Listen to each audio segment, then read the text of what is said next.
मित्रांनो, तुमचं पुन्हा एकदा सुमिरित मराठी ह्या यूट्यूब चॅनेलवर स्वागत आहे. आजची कथा सुरू करण्यापूर्वी जर कोणी ह्या चॅनेलवर पहिल्यांदाच आले असाल आणि अजूनही सबस्क्राईब केले नसेल तर नक्की सबस्क्राईब करा. धन्यवाद.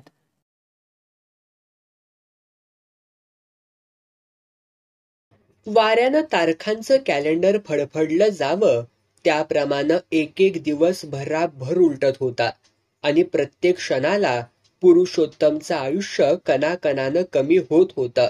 मिनिट काटा तास काट्याच्या रोखानं गरगर फिरत होता.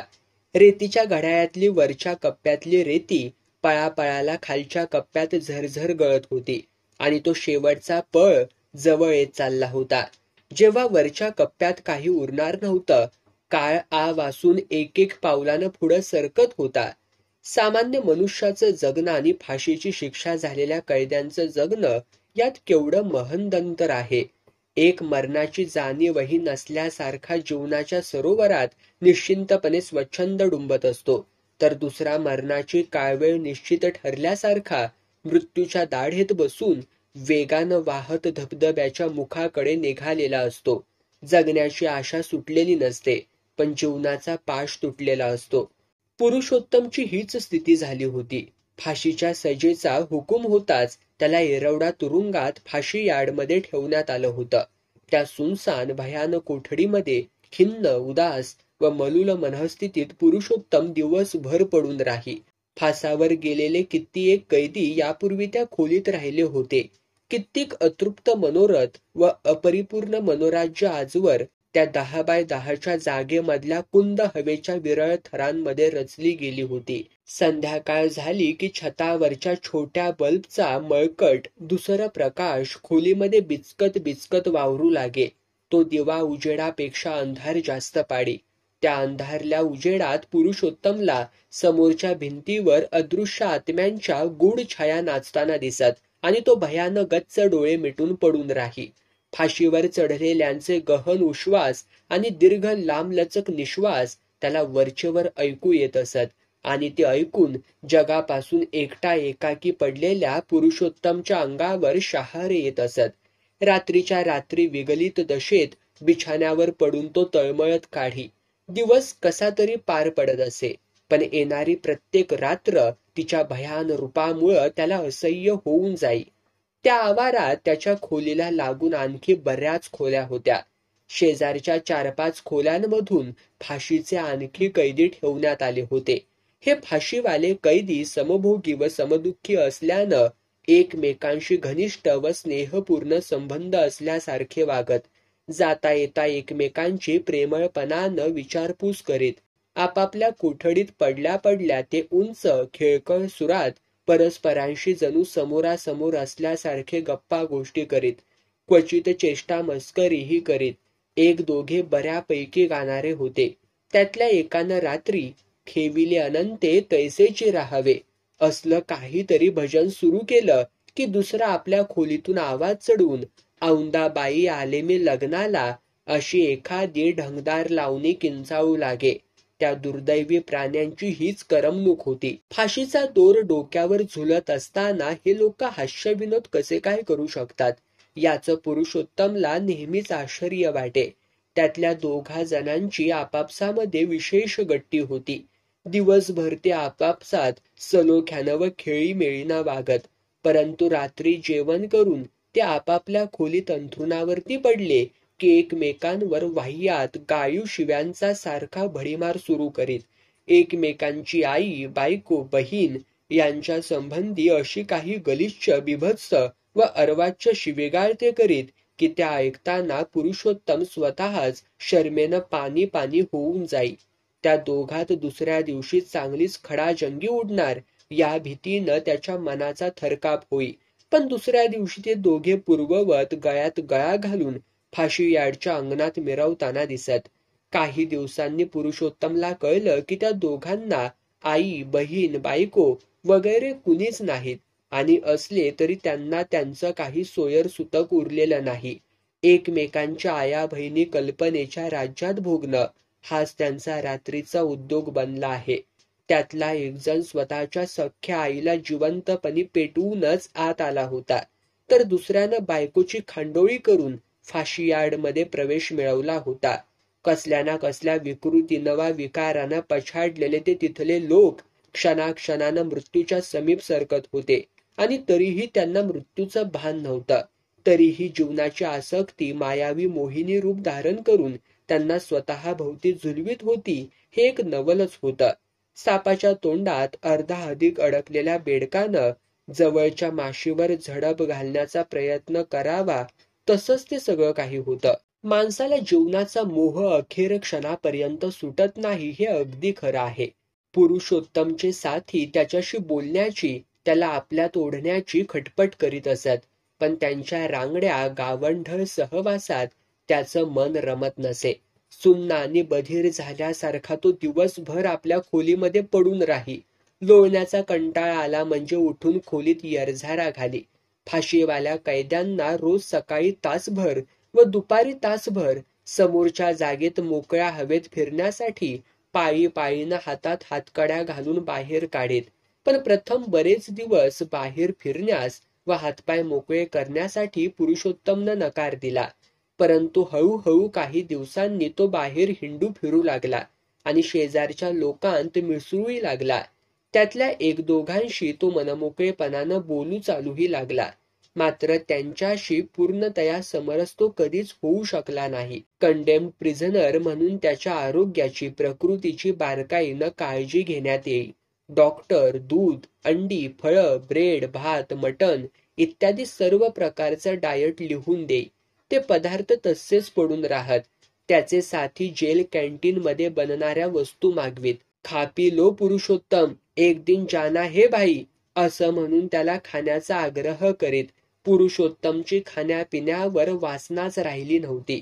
2 वेळ मिळणाऱ्या दर जेवणाच्या 3 जाड रोट्या, डाळ अथवा भाजी हे अन्नही त्याला जात नसे. दूध घेऊन आणि एखादी रोटी खाऊन तो डोळे झाकून अंथरुणावरती अंग टाकून देई. पोलिसांच्या हातात सापडल्यापासून त्याचं मन जे शून्याकार बनलं होतं, ते अजूनही तसंच होतं. विनायकची, त्याच्या मुलाची आणि आनंदरावाची पत्र येत असत.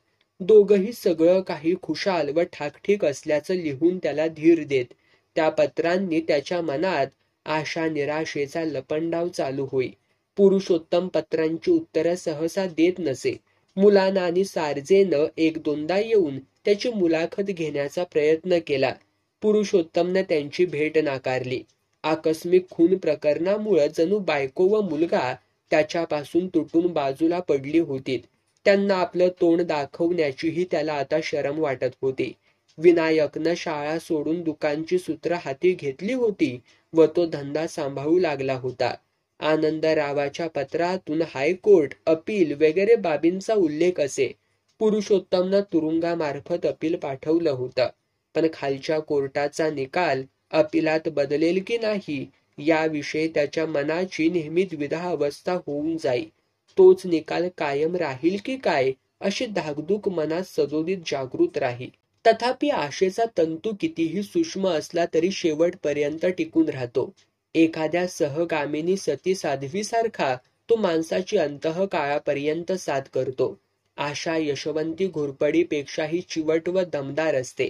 माणसाच्या दुर्गम मनोदुर्गाच्या कपारीत ती अखेरोतोपर्यंत घट्ट चिकटून राहते. तिथले 2-3 कैदी वृत्तीनं भलतेच निगरगट्ट आणि बेफिकीर होते. एकमेकांच्या आई बहिणीशी रोज समान श्रद्धा भक्तीनं वाचिक बलात्कार करणारे 2 जणही यातलेच. हे कैदी पहाऱ्यावरच्या शिपायांशी अथवा आपापसात फाशीच्या गोष्टी मोठ्या चवीनं चघळीत बसत. जणू त्यांना मरणाची भीती अशी आता उरलीच नव्हती.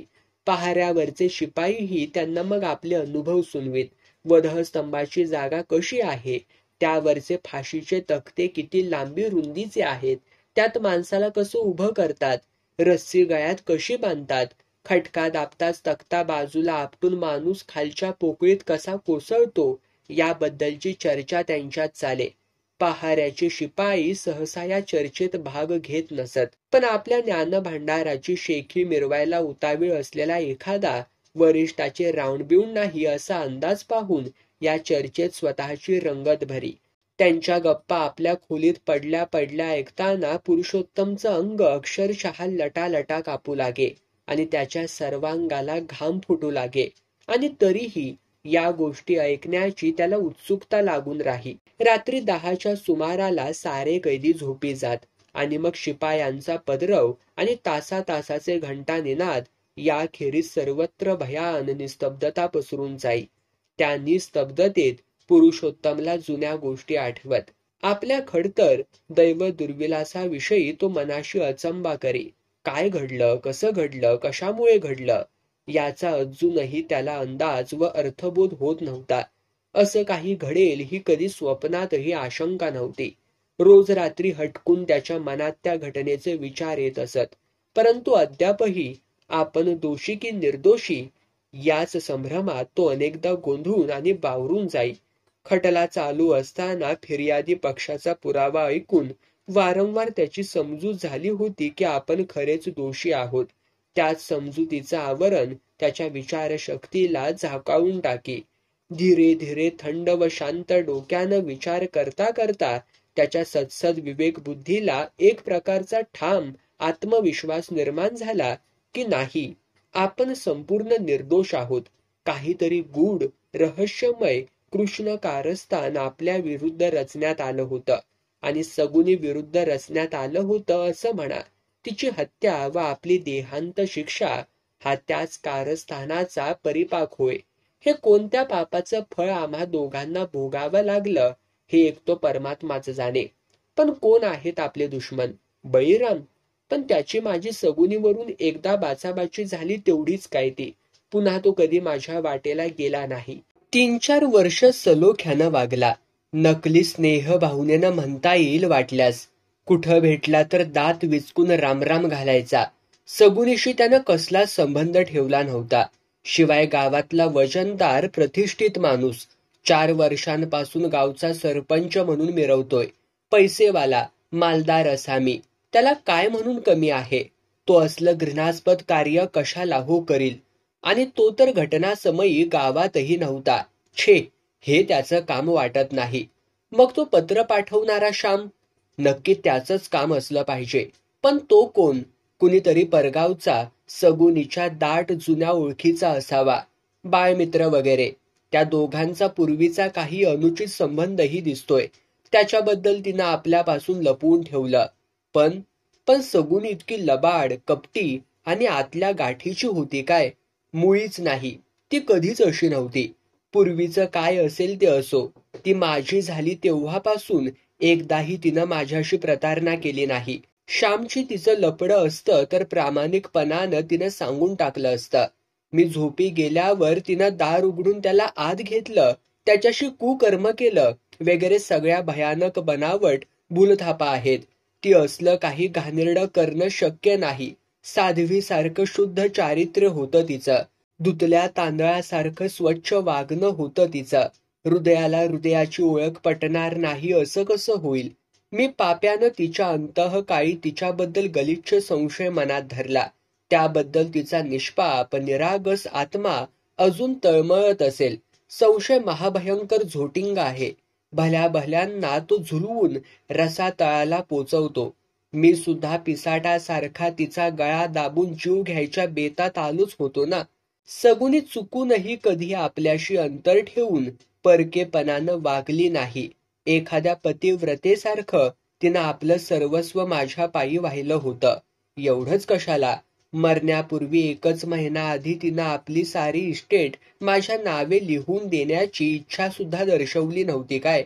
2 दिवस यासाठी सारखा हट्टच धरून बसली होती.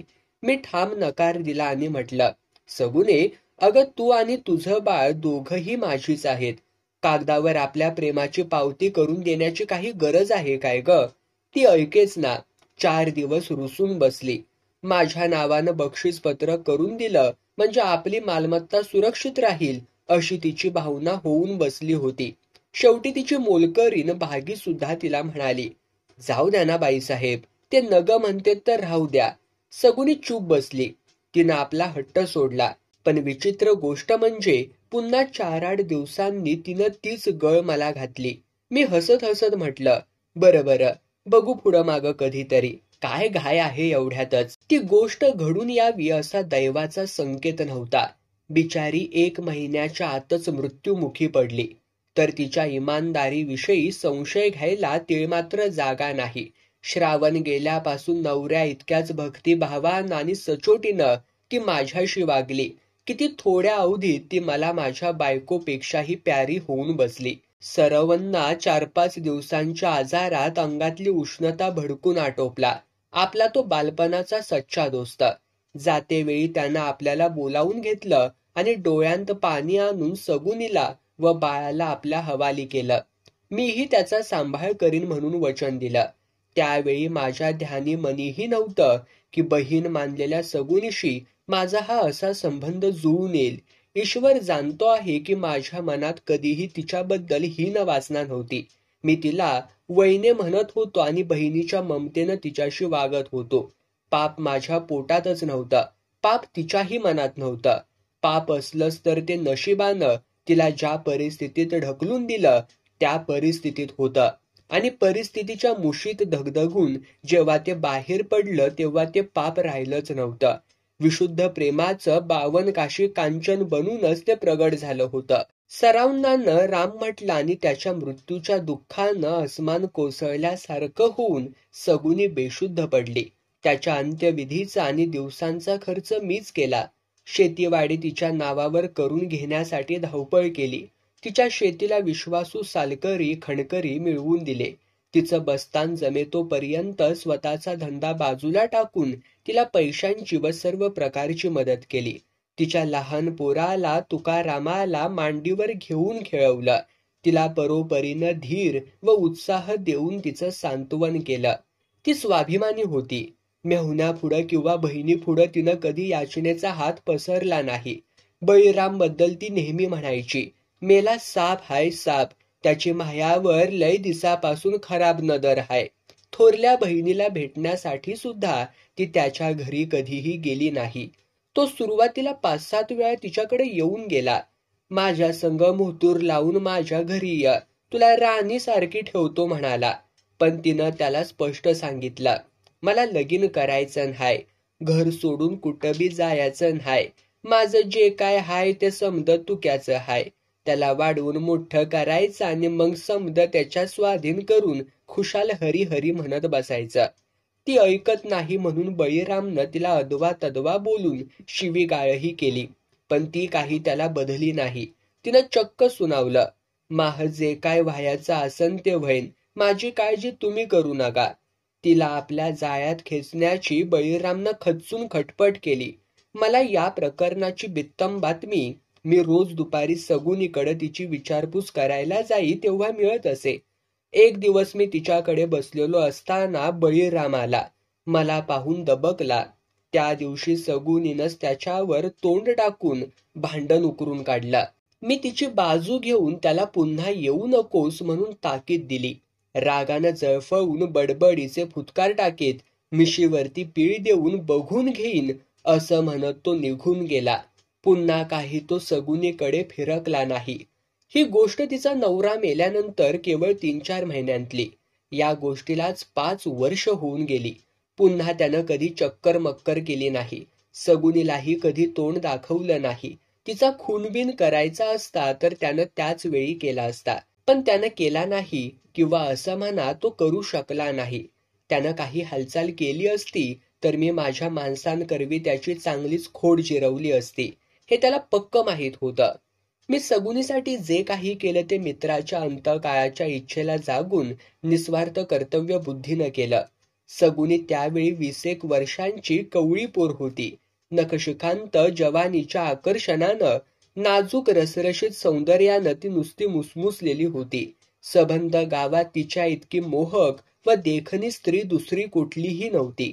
रोज तिच्याकडे जाणं येणं पडल्यामुळं तिच्याशी निकटतम संपर्क आला आणि अगदी नकळत मनाच्या खोल कप्प्यात तिच्याविषयी असोशी आणि अभिलाषा उत्पन्न झाली हे कबूल करायलाच पाहिजे. तिची सोज्वळ मर्यादशील वागणूक आणि गोंडस देखणं रूप यांनी माझं मन पुरतं मोहळून गेलं. तिचा एक साधा भोळा कटाक्ष माझं हृदय गाह्याळ करून सोडी. तिचा एकनेक हावभाव माझे चित्त बेभान करून टाकी. तिचा एक एक शब्द माझ्या अंतरात्म्याला क्षुब्ध आणि प्रेमातूर बनवित असे. माझी पापभिरू विवेकबुद्धी माझं मन मित्राच्या अनाथ स्त्रीवर गेल्याबद्दल माझा शतशः धिक्कार करी. तिच्याशी बोलताना माझ्या हृदयात अकारण धडधड सुरू होई. त्या धडपडीतून कळून येई की मी तिच्यावर आतल्या आत लुब्ध आणि मोहित झालो आहे. पण मी माझं मन कधी चळू दिलं नाही. माझ्या चित्तवृत्ती कधी बेताल झाल्या नाहीत. मी कधी तिच्याशी छेडछाड अथवा अतिप्रसंग केला नाही. माझ्या मनाला मी घट्ट लगाम घातला होता. रोजच्या रोज जाऊन विचारपूस करणं, हवं नको पाहणं यात कामापेक्षा बहानाच अधिक होता. माझ्या जाण्या येण्यामुळं गावात दबत्या स्वरात कुजबूज सुरू झाली. पण रोज तिच्याकडे गेल्याशिवाय जीवाला चैनच पडत नसे. तिचा सुंदर हसरा मुखडा पाहिल्याखेरीज हृदयातील खळबळ शांत होत नसे. दोऱ्यानं पतंग खेचला जावा त्याप्रमाणे मी तिच्याकडे खेचला जाई. पण हे मी पवित्र कर्तव्य भावनेनं करीत आहे असं मी तिला भाषवीत राही. सगुनीला काय वाटत होतं ते तिनं चेहऱ्यावर कधीच दिसू दिलं नाही. मी मात्र हा तोंड बांधून बुक्क्यांचा मार रोजच निमूट सहन करीत असे. आणि मग एक दिवस संध्याकाळी मी तिच्याकडे गेलो असता अचानक भलतंच काही घडून गेलं. ती अंथरुणावर पडली होती. हलकासा ताप होता आणि डोकं दुखत होतं. मी हात हातात घेऊन पाहिला. तिचं अंग गरम लागत होतं. ती नको नको म्हणत असता मी तिचं डोकं आणि कपाळ चेपलं. डॉक्टरकडून गोळ्या आणून दिल्या आणि तिचं कपाळ दाबीत जवळ बसून राहिलो. तासाभरात ताप उतरला आणि डोकेदुखीही थांबली. मी जातो म्हणून उठू लागलो तर तिनं एकदम माझा हात स्वतःच्या हातात घेतला, दाबला आणि हळूच म्हटलं, जाऊ नका. आज मला की नाही कसं तरीच वाटतंया. आज हितच जेवा आणि हितच राहावा. तिनं हलकेच माझ्या हाताला झटका दिला. त्या सरशी मी तिच्या अंगावरती पडलो. तिच्या देहाच्या उष्ण, मादक, सुगंधी स्पर्शानं मी उत्तेजित आणि विचलित होऊन गेलो. घाईघाईनं उठून मी तिचा हात घट्ट दाबला आणि तिच्या कानाशी तोंड नेऊन म्हणालो, लोक काय म्हणतील याचा विचार केलायस का? तिनं आपला हात माझ्या हातात तसाच राहू दिला. सलज्ज गहिऱ्या नजरेनं एक वार माझ्याकडे पाहिलं आणि मग शरमून जाऊन पापण्या मिटून घेत स्निग्ध स्वरात ती म्हणाली, तुम्ही साधू बुवा बनलसा तरी बी लोक मनाला येईल ते म्हणत्यालीच. तिला उचलून छातीशी धरून मी घट्ट आवळलं. तिनं माझ्या छातीशी तोंड लपवलं. हातानं बळच तिचा चेहरा वर करून मी तिची चुंबनं घेतली आणि म्हटलं, तुला लोकांची पर्वा नसली तर मग मीही त्यांना किंमत देत नाही. माझ्यापासून किंचित दूर सरकून बसत ती अर्थपूर्ण नजरेनं आतल्या खोलीकडं पाहून कुजबुजली. आत भागी हाय म्हणलं. ती रोज हितच असते का झोपायला? मला सोबत म्हणून. मग आता? आज? गोड हसून सगुनी बोलली. आज तिला तिच्या घरी झोपायला जा म्हणून सांगते.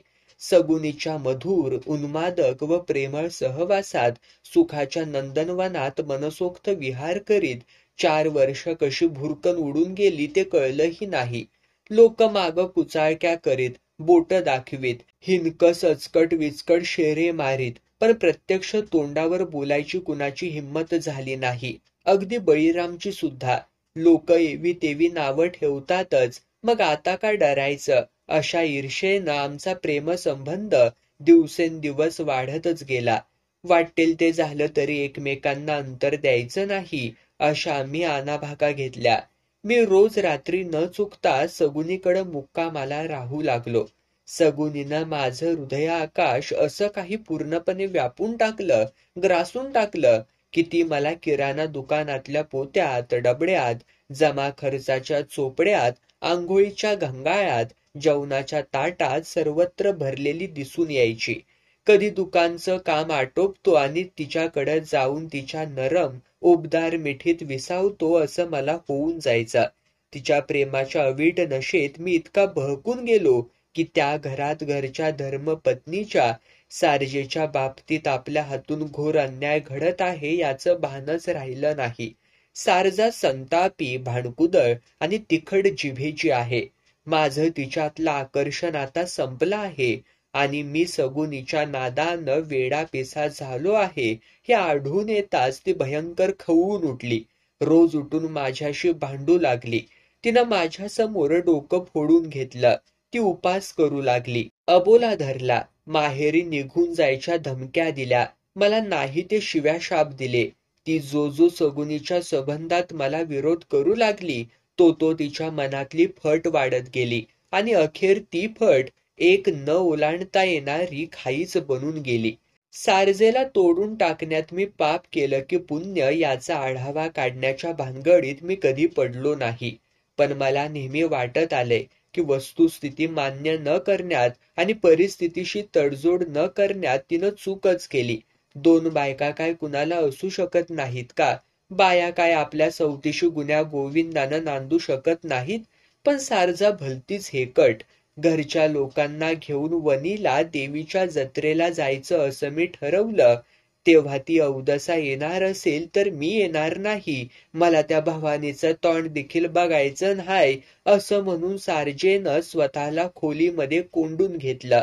अखेर मी, सगुनी, विनायक, तुकाराम आणि मावशी असे आम्ही जत्रेला गेलो. मीही मग तिची पर्वा करणं सोडून दिलं. अजूनही तिचा माझ्यावरचा राग गेला नाही.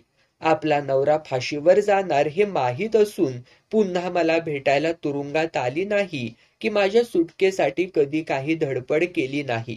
पतीला फासातून वाचवण्यासाठी स्त्रियांनी राष्ट्रपतींपर्यंत धाव घेतल्याची उदाहरणं आहेत आणि आमची बायको पाहावी तर ही अशी.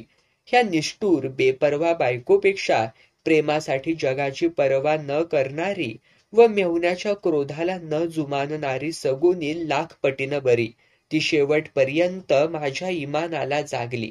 त्या सरळ मनाच्या सगुनीचा माझ्यावर जीवापलीकडं प्रीत करणाऱ्या माझ्या जिवलग सखीचा दुसऱ्या कुणाशी चोरटा वाईट संबंध असेल, तिच्या निष्ठेत कपट फसवणूक असेल, ही गोष्टच केवळ अशक्य. तर मग खुनी कोण? मी की बळीराम की श्याम की तात्या बाळा? छे, या जीव घेण्या प्रश्नानं दरवेळी डोकं कसं पागल होऊन जातंय.